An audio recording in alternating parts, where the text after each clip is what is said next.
So I was watching Ridley Scott's underrated 80s fantasy film Legend the other day, and it really got me in the mood for some fairy tales. For whatever reason, I've always found this kind of mythical fairy tale aesthetic really appealing, and while it's great when live action films like Legend are able to tap into that aesthetic through brilliant set design, costumes, practical effects, I feel like fairy tales are generally more heavily associated with animation. I wonder why. Obviously, animation lends itself pretty well to this kind of subject matter because you don't need to worry about the practicality of bringing this fantasy stuff to life. You can just draw it. But I didn't really feel like watching a bunch of Disney movies, and seeing as I've been meaning to make a new anime recommendation video for a while now, I thought this would be a good opportunity to check some stuff off of my already endless and still ever-growing Mal watch list, and in so doing hopefully get to the bottom of what it is exactly that I find so endearing about fairy tale media, and also whether or not over the years anime has been successful in capturing that fairy tale feel.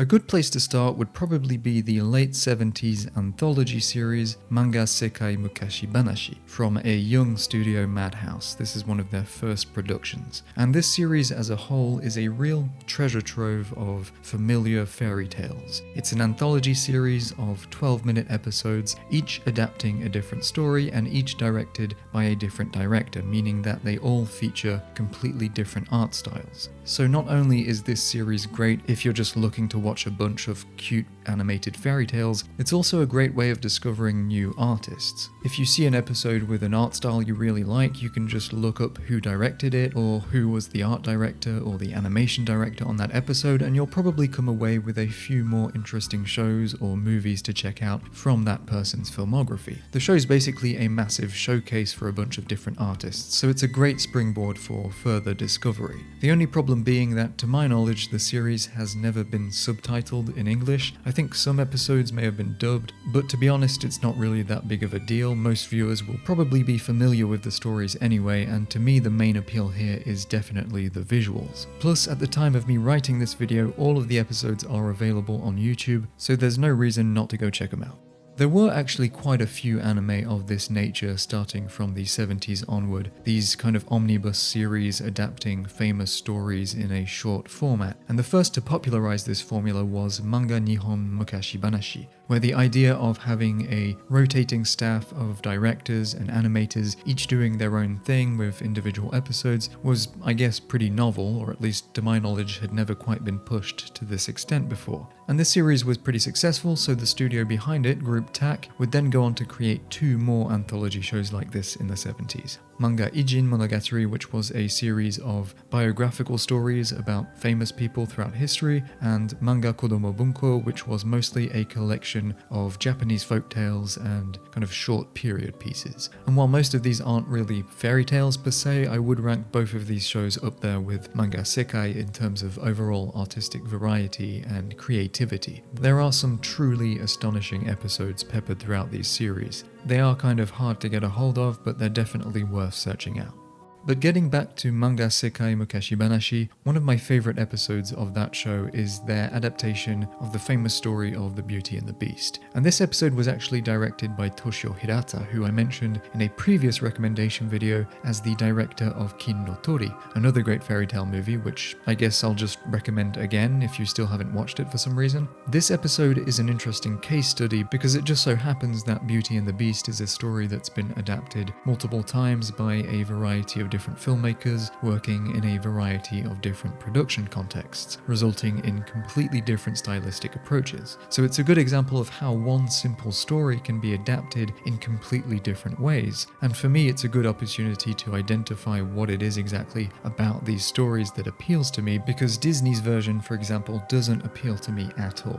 That film has a kind of maximalist, grandiose approach full of extravagant, opulent detail showing off Disney's new animation technologies, whereas this version, which came out in 1976 by the way, focuses more on creating atmosphere through creative abstraction, obviously in part due to the fact that they're working with a much shorter runtime and smaller budget, but nevertheless the end result is a completely different feel, much more gothic and, like I said, atmospheric, much closer in this sense to the 1978 Czech version than to either the Disney or Cocteau versions. And while in my opinion there's still no beating the 1946 Cocteau adaptation, I do really love this version's striking compositions and symbolic imagery. It definitely taps into something that I find appealing about these kinds of stories, which is this kind of symbolic abstraction. And we can compare this to something Ridley Scott did in Legend. He intentionally refuses to show the outside world beyond the main plot and its protagonists. For example, we never see how the Lord of Darkness's winter is affecting the rest of the world. We never see the kingdom the princess comes from. And this serves to restrict the audience's focus to the main characters and their quest, which I find has the effect of creating a kind of haziness around the edges of this fictional world in the viewer's imagination. And to me, that haziness is an integral aspect of the fairy tale feel. It's like the further you stray from the immediately relevant parts of the story, the blurrier the world gets. It just kind of fades into unreality, into the realm of legend. And this might seem kind of obvious, but it's a feeling that can be hard to describe, so I think it's worth exploring how exactly this effect is created, because it's an effect produced not so much by what is shown in the story, but rather by what isn't shown or isn't explained. The unreality of the story we're being presented with, its detachment, or like I said, its abstraction from the real world. This is an important dimension of the fairy tale, I think. Of course, one way a fairy tale can create this feeling in the viewer/reader of being transported to a magical setting that's cut off from the rest of the world is through a change of scale. For example, anime like Memol or Oyarubi Hime Monogatari both feature tiny protagonists whose adventures therefore take place on a much smaller scale than a normal human's would. Oyarubi Hime is a kind of reimagining of the story of Thumbelina. If you don't know the original tale, it's about a woman who desperately wants a child, so she gets help from a witch who gives her some barley and tells her to go home and plant it, and then the titular Thumbelina grows out of the barley plant and is then kidnapped by a toad. But here the protagonist is a rambunctious girl named Maya, whose mother desperately wants her to be more obedient. So she goes to see the witch, who, in this version, actually gives the mother the book of Thumbelina. So in this world, the tale of Thumbelina actually already exists, and it's when Maya reads the book that she shrinks, and that's when she's carried off by the toad. So here what we've really got is a coming-of-age story about a girl learning all about responsibility and appreciating her mother and all that.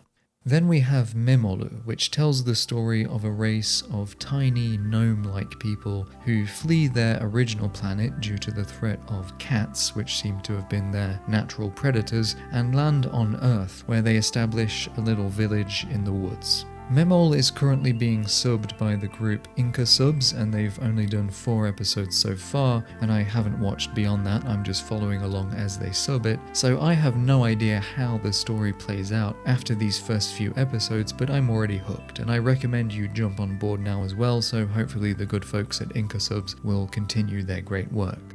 What I love about these shows is how they use the size of their characters to create these interesting ways of interacting with their environments. So far from what I've seen, Thumbelina does this even more than Memol, because this series really is all about personifying nature and using natural phenomena as a metaphor for Maya's coming-of-age story, all of the lessons she has to learn in order to mature as a person. However, while Thumbelina's use of nature is more narratively, symbolically significant, I would say that Memol's depiction of nature is much more aesthetically pleasing, to me at least, as art directors Nobuto Sakamoto and Isamu Tsuchida create these beautiful watercolor backgrounds and whimsical settings. Tsuchida also directed another similar OVA himself called Little Twins. The art style here has even more of a storybook feel, which makes sense considering this OVA adapts Tsuchida's own children's books. And actually, considering that this came out a few years prior to Memol and has a very similar premise, I wonder if Memol was originally conceived as a kind of reimagining of Little Twins, which would explain Tsuchida's involvement.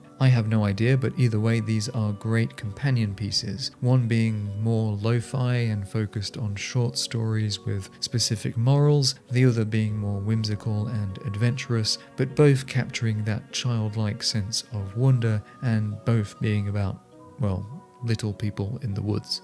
And obviously part of the reason why fairy tale media feels comforting is because it harkens back to our childhood when we were first exposed to these kinds of stories. And I think that series like Memol and Little Twins, with their small-scale adventures and elders warning the young ones not to wander too far from home, they kind of recreate that childlike sense of not really knowing what's out there beyond the familiar horizon.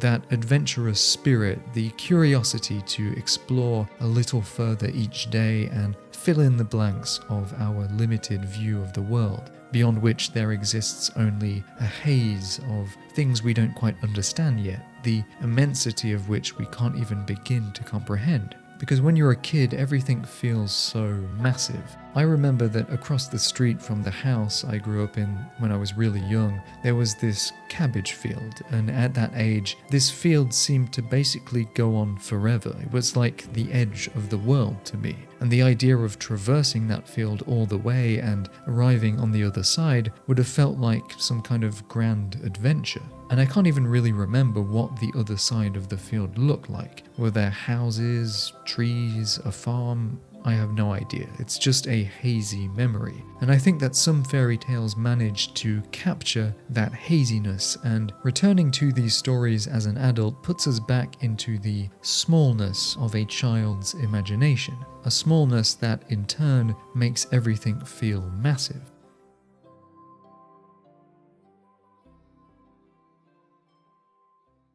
In a similar vein, there's also the anime Hakume to Mikochi from a few years back, adapted from the manga of the same name. This one's set in a world populated with, again, little people who coexist with fantastical creatures, and it follows two women who live in a house in a tree, and the story's basically all about their daily lives as they encounter new people or animals and make friends and just go about their lives. And while Daiki Kuribayashi's great art direction is successful in crafting a cute fairy tale setting, in its narrative structure and pacing, Hakume to Mikochi owes much more to the other Moe Blob Iyashike series of our modern era than it does to classic fairy tales. And similarly, series like Akazukin Cha-Cha or Yume no Crayon Okoku may make use of fairy tale imagery and tropes, but in terms of tone and story structure, they play out more as comedy adventure series, combined with a magical girl gimmick in the case of Akazukin. And so while they are all worth checking out, for me at least they don't really tap into the kind of fairy tale feel that I'm craving right now. And I think the reason why that is because another important aspect of that fairy tale feel, beyond the surface level aesthetics, is of course the actual story being told.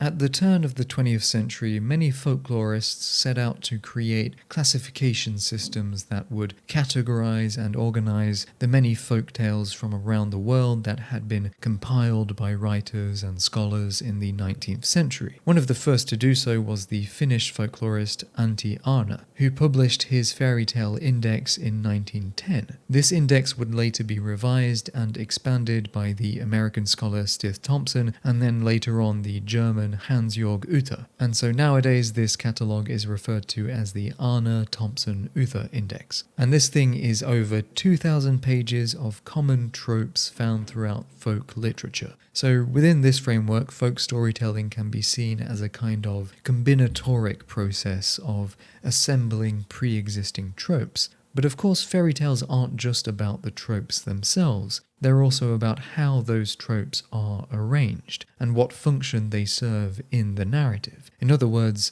it's also about the structure. This was Russian folklorist Vladimir Prop's contention. He posited that given the presence of a certain trope, other specific tropes would appear in that story and in a specific order, as if there were certain rules that govern this kind of storytelling, how these tales are assembled. And this is what we call a syntagmatic analysis as opposed to a paradigmatic analysis. Now, I'm not going to get into monomyths or any kind of general theory of narrative structure in folktales or myths. What I'm interested in is how the modes of storytelling proper to folktales create their own peculiar feel, their own rhythm. And here I specifically want to talk about that concise parable-like structure because it's one of the modes I associate most with the fairy tale. And Italian author Italo Calvino, in his series of lectures, 6 Memos for the Next Millennium, calls this quality quickness. And now I want to read a passage from this lecture which I think perfectly captures the essence of fairy tale storytelling. The secret of these stories lie in their economy. The events, however long they last, become punctiform, connected by rectilinear segments, in a zigzag pattern that suggests incessant motion. I do not wish to say that quickness is a value in itself. Narrative time can also be delaying, cyclic, or motionless. In any case, a story is an operation carried out on the length of time involved, an enchantment that acts on the passing of time, either contracting or dilating it. Sicilian storytellers use the formula "time takes no time" in a story when they want to leave out links or indicate gaps of months or even years. The technique of oral narration in the popular tradition follows functional criteria. It leaves out unnecessary details but stresses repetition. For example, when the tale consists of a series of the same obstacles to be overcome by different people. A child's pleasure in listening to stories lies partly in waiting for things he expects to be repeated. Situations, phrases, formulas. Just as in poems and songs, the rhymes help to create the rhythm, so in prose narrative there are events that rhyme. If during a certain period of my career as a writer I was attracted to folktales and fairy tales, this was not the result of loyalty to an ethnic tradition, nor the result of nostalgia for things I read as a child. It was rather because of my interest in style and structure, in the economy, rhythm, and hard logic with which they are told. In working on my transcription of Italian folktales as recorded by scholars of the last century, I found most enjoyment when the original text was extremely laconic. This I tried to convey, respecting the conciseness and at the same time trying to obtain the greatest possible narrative force. See, for instance, number 57 in Italian folktales. A king fell ill and was told by his doctors, "Majesty, if you want to get well, you'll have to obtain one of the ogre's feathers. That will not be easy, since the ogre eats every human he sees." The king passed the word on to everybody, but no one was willing to go to the ogre. Then he asked one of his most loyal and courageous attendants, who said, "I will go." The man was shown the road and told, "On a mountain top are 7 caves, in one of which lives the ogre." The man set out and walked until dark, when he stopped at an inn. Not a word is said about what illness the king was suffering from, or why on earth an ogre should have feathers, or what those caves were like, but everything mentioned has a necessary function in the plot. The very first characteristic of a folktale is economy of expression. The most outlandish adventures are recounted with an eye fixed on the bare essentials. There is always a battle against time, against the obstacles that prevent or delay the fulfillment of a desire or the repossession of something cherished but lost. Or time can stop altogether, as in the Castle of Sleeping Beauty. To bring this about, Charles Perrault has only to write, "Even the spits on the fire, all laden with partridges and pheasants, went to sleep, and the fire along with them. All this happened in a moment. The fairies were not long at their work. This brevity, this quickness, is an important aspect of the feel of fairy tales. That sort of abstract, archetypal rhythm is what gives form to the tale. And it's a big part of a story structure that I associate with these kinds of fables and which I always find very enchanting and satisfying. And that's the episodic structure where the protagonist is on some kind of journey, where they experience a variety of different encounters which each bear some kind of allegorical significance. One anime that to me perfectly embodies this episodic quickness is Kino's Journey. Here we follow a traveller who explores various countries with strange customs, with the one rule that she only stays in a country for 3 days. And what stands out to me in these episodes is how stripped back each setting and story is. There's no intricate world building here, it's just a series of philosophical tales that are only connected through the presence of the protagonist. And it's this disconnect between the different locations Kino visits, combined with the overall narrative economy of these individual tales, their focus on only those elements that serve to illustrate a philosophical thesis at the expense of any kind of realistic world building that contribute to that folktale atmosphere. There is no specificity to any of these locations. The countries Kino visits don't have specific names. They're just referred to as the land of wizards, the land of the Colosseum, the country of majority, etc. There's no realistic detail or complex lore. Almost everything is reduced to these generalized archetypes. And that's the quickness Calvino was talking about. But these stories aren't full of fairies or gnomes, so they don't have that stereotypical fantasy-like fairy tale aesthetic. Rather, it's their philosophical content and simplicity that reminds me of childhood folktales like The Emperor's New Clothes, for example. Those stories that didn't necessarily feature supernatural elements, and where these medieval or vaguely pre-modern settings existed only as the arena of a moral or philosophical allegory.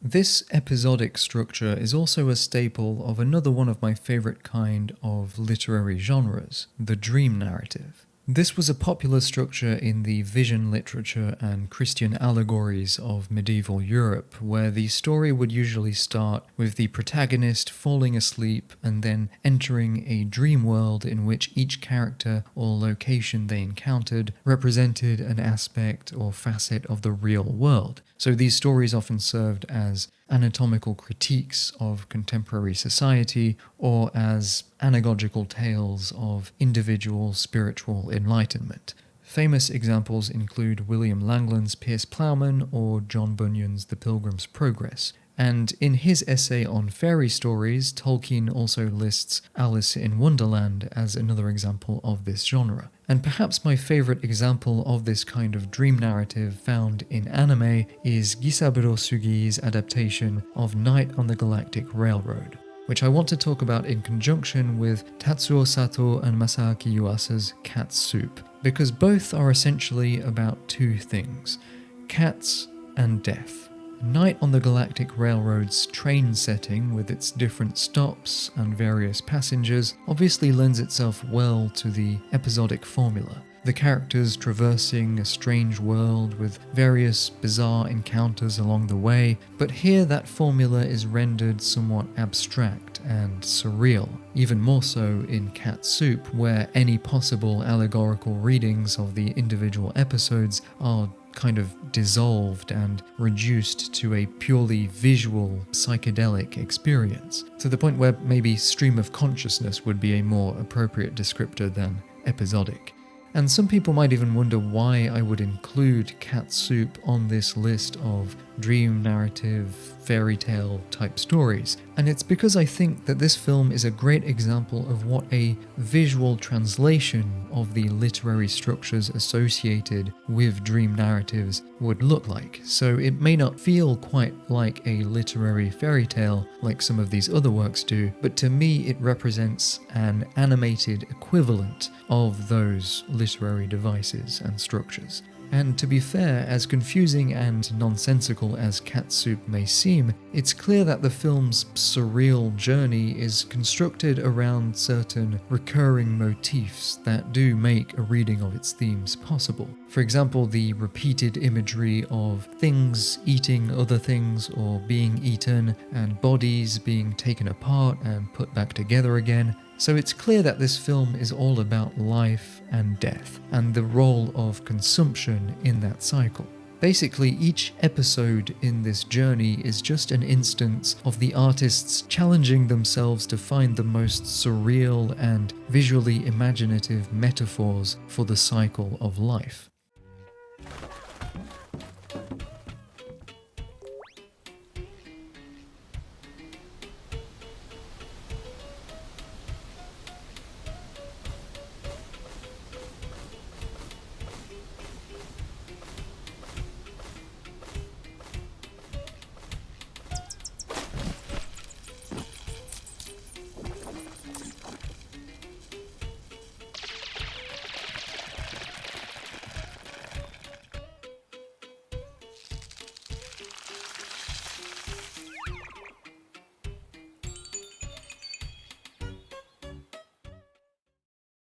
And like I said, Night on the Galactic Railroad is pretty abstract too. The characters hardly ever even leave the train, and the different episodes are so fragmentary and ambiguous that it makes interpreting their allegorical meaning quite complicated. That is until we hear the fable of the scorpion, which kind of clarifies the themes of the story. And I find it interesting that in order to render explicit the underlying meaning of the fable that is this movie, we get another fable within the fable, a kind of self-reflexive comment on the purpose of these kinds of stories.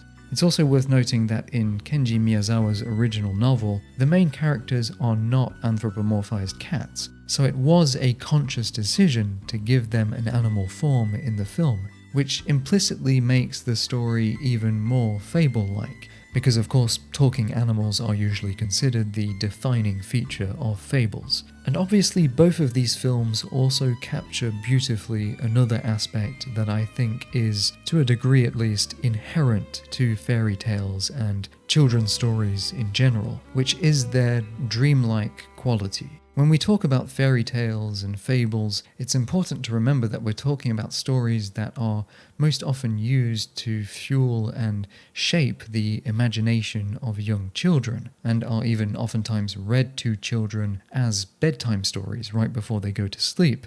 And so fairy tales seem to me implicitly tied to dreams. And the anime that perhaps most explicitly embodies the dreamlike quality of fairy tales is Little Nemo's Adventures in Slumberland. Now, the most famous thing about this movie might not actually be the film itself, but rather how long it took to make. Little Nemo's production hell lasted for almost a decade, and it went through endless rewrites, different directors, animators, the whole team changed over and over again, and I won't even bother listing all of the big names who almost worked on this movie, but I do want to talk about the 3 pilots that were produced throughout the 80s. The first one, released in 1980, is the most faithful to Winsor McKay's original comic strip in terms of the overall design and aesthetic, and it's a really fun little piece of escapism. The moon sequence in particular is great, but it's the second 2 shorts from 84 and 87 respectively that most resemble the final product. And to be completely honest, I think I actually prefer the 3rd pilot to the finished film.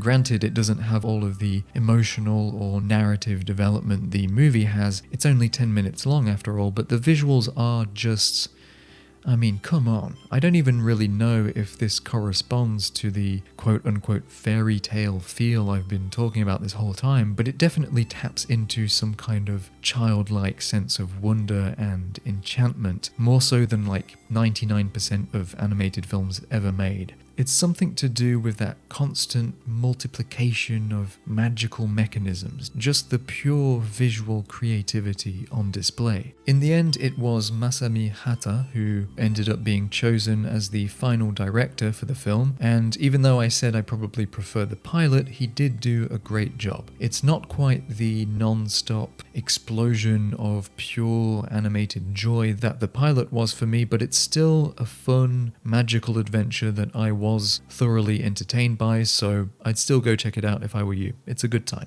But Masami Hata also directed 2 other fairy tale movies for Sanrio.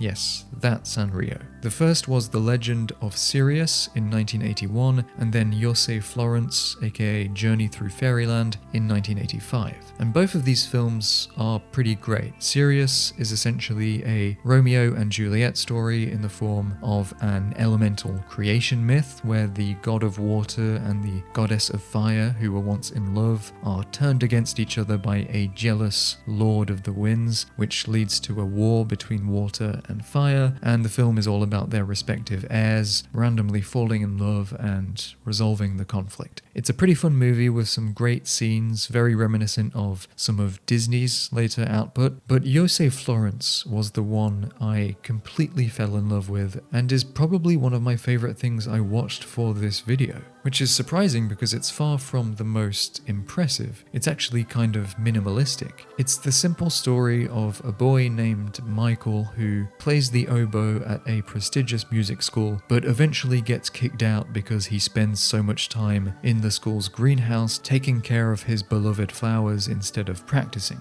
It's part of a rare breed of film where the visuals almost feel like more of an accompaniment to the music rather than the other way around, which is why you can see the comparisons to Disney's Fantasia. And while it's certainly not quite as spectacular as that film, there's just something so intoxicating about Michael's floral fascination, the way he kind of becomes detached from the outside world and his school life and just loses himself in this obsession. I don't know, maybe I was just in the right mood when I saw it, but I found this movie to be a perfect kind of ambient fantasy film.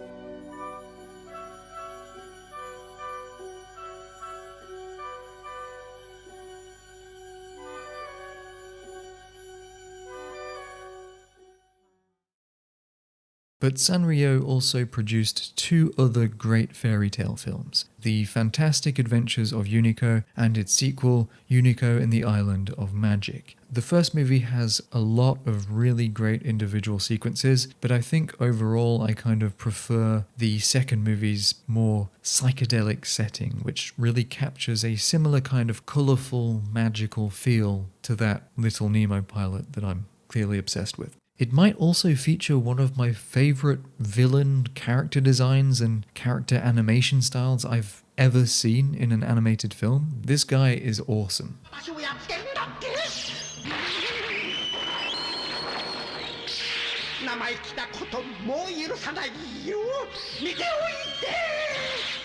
If we're going to talk about fairy tale themed anime, I think we have to go back to the beginning, because much like the history of Western feature-length animated films, the history of anime also finds its origins in the magical realm of folktales and myths. So let's take a look at the so-called Disney of the East, Toei Doga. Now, my personal favourites of these early Toei films would probably be, and these might be unconventional picks, but Jack and the Witch and Gulliver's Travels Beyond the Moon. What Jack and the Witch lacks in terms of technical polish, I find that it more than makes up for with its never-ending barrage of dynamic action and visually creative set pieces. And then I just really love the combination of classic adventure story and Little Prince style science fiction odyssey in Gulliver's Travels. Both of these movies just really tap into that visual inventiveness and aesthetic that I'm really into. That being said, I can't deny the incredible skill and technical innovation on display in their more mythically oriented films like The Little Prince and the Eight-Headed Dragon, and of course Horus, Prince of the Sun. I feel like it's here that we really see the seeds of what would later become Studio Ghibli, which makes sense of course, seeing as this is where Miyazaki and Takahata, as well as their mentor Yasuo Otsuka, all got their start. In fact, Horus was Takahata's directorial debut, feature film debut that is.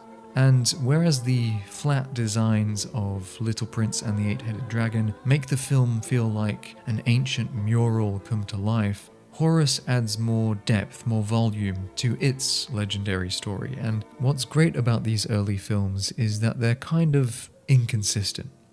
And I know that may sound like a strange compliment, but there's just something so charming about the little flourishes of animation here and there. Because if you compare it to a Ghibli film, for example, it can often feel like every single element is so perfectly designed and executed that there's no relief. And I mean relief in the sense that nothing stands out, there's no contrast, because there are really no weaker parts to highlight the stronger parts. It's all too homogeneous in a really good way, of course. But what I really like about these early films is that you'll get these sudden visual shifts where you can tell, even if you don't know specifically who the key animator or the storyboard artist was, that this cut really belongs to someone. This was their work, their attempt at doing something new and distinct. And it's precisely because it's not always perfect that it makes you more aware of the craft. And when you're going through these films, especially if you watch them in order of release, in each film you'll have these moments where you wonder if that particular technique had ever been done before.